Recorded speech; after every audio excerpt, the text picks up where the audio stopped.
大家好，今日為大家帶嚟嘅係 Nintendo Switch 同埋 Switch 2上面嘅運動健身遊戲評測嘅第一集。今日只會評論我玩過嘅健身遊戲，冇玩過嘅公平起見就唔會包喺呢條評論片入邊噶啦。想我繼續更新呢個系列就記得 like share 同埋 subscribe 啦。喺開始正題講每隻 game 嘅優點缺點同埋買邊隻好之前，我想先討論一下健身遊戲究竟啱唔啱你。作為喺 Switch 1 2018年發售就開始玩呢類遊戲嘅人，我自己認為呢類嘅健身遊戲嘅受眾主要係第一，冇乜時間出街運動，想運用碎片時間喐動下身體嘅人；第二，明知自己冇做運動好唔健康，但又冇乜動力想做運動，想借遊戲俾個藉口你喐下嘅人；第三，怕醜唔敢出去做運動，去健身室但又想喐下嘅人。呢三個嘅重點都係俾動力你可以喐下同埋健康啲。所以如果你想借呢啲遊戲會令到你變成健美先生小姐，充滿肌肉，做運動達人，有人魚線，令到你有去健身室有專業訓練嘅效果，呢啲諗法係痴人說夢㗎。但如果你話想減肥、基本塑形，呢啲遊戲某程度上係有用㗎，但都需要你配合飲食同埋其他嘅運動，或者你嘅運動長度要去到一定嘅時長。如果你想出下個手掣，出下個判定，15分鐘一日做動作又唔出力，隨便是但求其就想瘦，幾個星期甚至幾日就見效，呢個係冇可能嘅事。即使你去睇網絡上面嘅評價，講自己話咩運動遊戲減到幾多幾多，其實好多佢哋都會配合其他嘅運動，或者只係用運動遊戲嚟做熱身。有啲人甚至跳舞跳幾個鐘，幾款遊戲咁綜合使用。大家要明白喺呢個強度之下，其實點都會瘦，呢個係自制力同埋決心嘅問題。遊戲只係輔助同埋一個藉口，所以今日嘅評測只係幫你揀一個最適合你仲有興趣，你會持之以恆堅持落去嘅遊戲。或者你好似我咁玩乜嘢都會好快悶，會買好多遊戲間住咁玩，其實都冇問題噶。運動健身最緊要係你肯喐，已經贏咗一半噶啦。然後最後提醒一下，室內運動都要着運動鞋，要熱身，要適當咁使用瑜伽席，深蹲等等嘅動作要小心注意，唔好扭親。必要時候要揾翻專業人士去指導，學識基本嘅正確姿勢，先至好喺屋企玩呢啲啦。好，而家就開始今日嘅評測。今日嘅評測就會由4大類去評分，每個項目都5分為滿分。項目包括有1娛樂性，即係遊戲角度嘅好唔好玩，有冇創意，有互動定係淨係播片。第二就係佢嘅上手度，即係容唔容易上手，指導係咪清晰易跟。第三就係遊戲嘅爽快度，呢個係同體感判定同埋遊戲設計有關嘅範疇。呢一點唔係評定佢嘅判定準唔準，同設計好唔好，而係評價佢嘅遊戲設計同埋判斷有冇去影響整體嘅遊戲體驗。有啲遊戲嘅體感判定好差，但係其實對實際遊戲冇影響嘅。但係有啲遊戲嘅體感判定差，係會差到令人哋煩躁嘅。最後一個項目就係效率，評定方法就係15分鐘左右，大概消耗幾多嘅卡路里。呢個只係做參考嘅啫。因為大部分遊戲每次嘅課程同埋招式都唔一樣，你嘅體重等等都會影響卡路里嘅消耗計法。然後評分表仲會附上2個唔計分嘅範疇作參考。第一就係熱身，只係評價佢夠唔夠用啦，詳唔詳盡啦，簡唔簡單啦。熱身呢個部分大部分遊戲都可以跳過，所以就唔評分。第二就附上佢嘅價錢俾大家參考。介紹完評分表之後，開始講第一個遊戲，就係 Fitness Boxing 健身拳擊。呢隻應該係 Switch 上面嘅第一批，亦都係口碑比較好、最廣為人知嘅健身遊戲。你見佢喺2018年去到2025年之間已經出到第3代，期間仲有2隻變異版，初音同埋北斗神拳，你就知道廠商為咗要你喐動下，就真係無所不用其極。拳擊加音樂遊戲，有創意得嚟，又唔會好夾硬嚟。音 game 又點會少得 DLC 呢？大家可以按需要去購買。然後要申報翻，本人只持有 Fitness Boxing 第1集。遊玩時數係10小時以上，屋企有 Fitness Boxing 1，感覺已經足夠，冇乜動力去買新版去升級。不過新一代嘅畫面當然係優秀得多啦。佢哋嘅價錢相差唔大，建議有新就當然係買新。然後佢嘅熱身同埋伸展運動喺同類型遊戲算係長同埋夠用。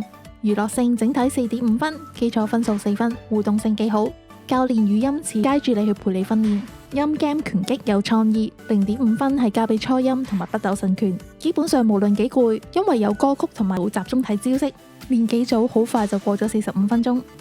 上手度3.5分，由淺入深，循序漸進，一定會教到你識位置先開始組合技。新手又好，一開始會慢慢嚟，頭幾日嘅課程會比較簡單，後邊嘅歌會變快，招式會變多，再加埋腳步嘅動作，整體遊戲體驗會變難。基礎分數4分，但係考慮到好多人係陰 game 苦手，冇乜節奏感，加入呢個考慮減0.5分。爽快度4.5分，拳擊打擊感幾好，判定唔到唔會有 bad feeling，遊戲一直會繼續落去，最多會俾教練講兩句叫你練多啲，整體都好爽。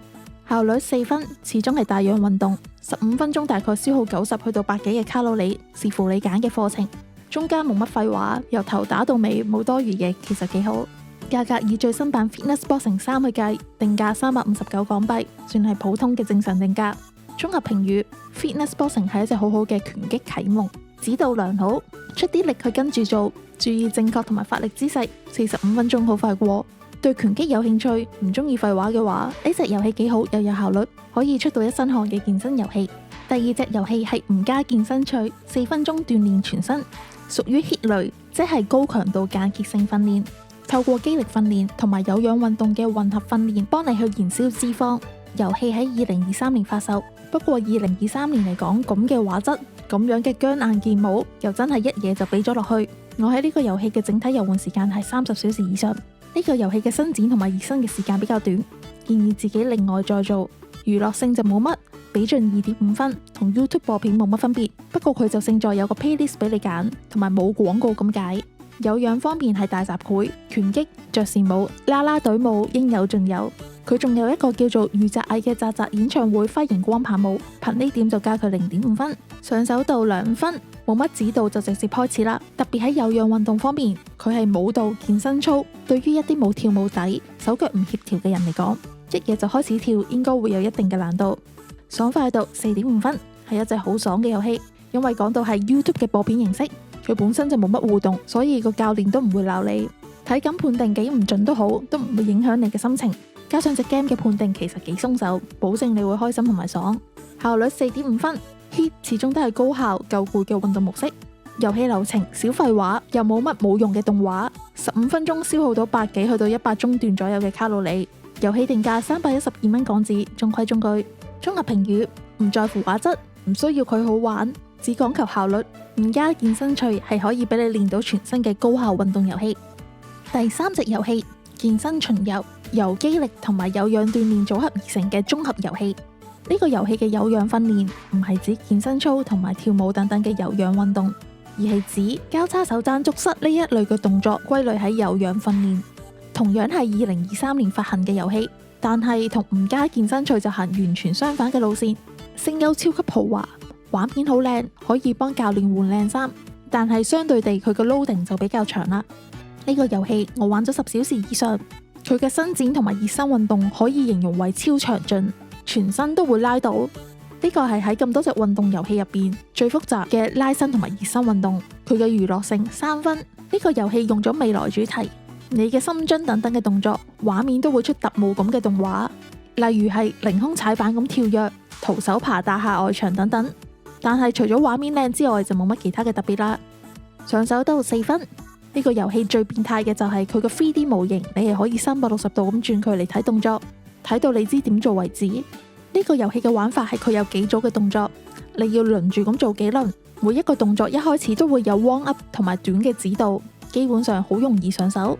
至於爽快度，我俾1分，因為個畫面入邊嘅人做緊高難度嘅動作，一嚟你自己冇乜代入感，二嚟會令到自己都覺得自己喺度做緊高難度同埋好辛苦嘅動作。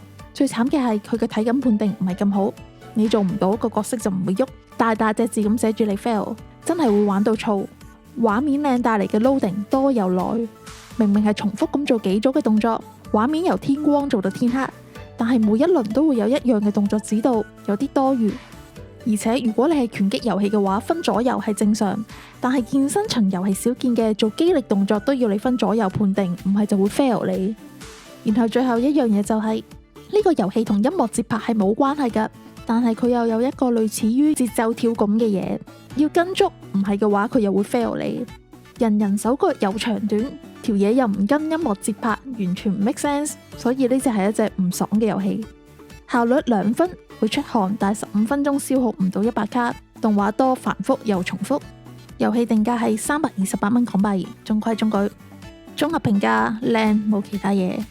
第4個遊戲健身環大冒險，曾經風靡一時，任天堂第一方嘅運動類大作，相信都唔使多介紹啦。2019年嘅遊戲屬於綜合健身運動，需要配合健身環一套去買，官網冇寫定價，而家大概價值係450蚊港紙左右。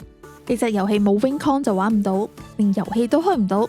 由於我個 WinCon 喺早前搬屋嗰陣就整唔見咗，所以我自己都冇 data 喺手，亦都玩唔返。不過印象中我喺呢個遊戲嘅進度就係就快通關，所以大家都要注意返，冇咗腳帶 WinCon 壞咗400幾蚊咁就廢咗噶啦。呢隻遊戲嘅熱身同埋伸展運動充足夠用，建議配合埋瑜伽席一齊去玩。評分方面，娛樂度5分，相信冇人反對。做咗小精靈訓練完咁耐，終於有一日做返小精靈啦，乖乖地去練招出技打怪，跑地圖跑快啲，努力啲去深蹲做跳躍，冒險全部都係你嘅汗水。有劇情，仲有好多小遊戲，好似打地鼠等等，滿分當之無愧。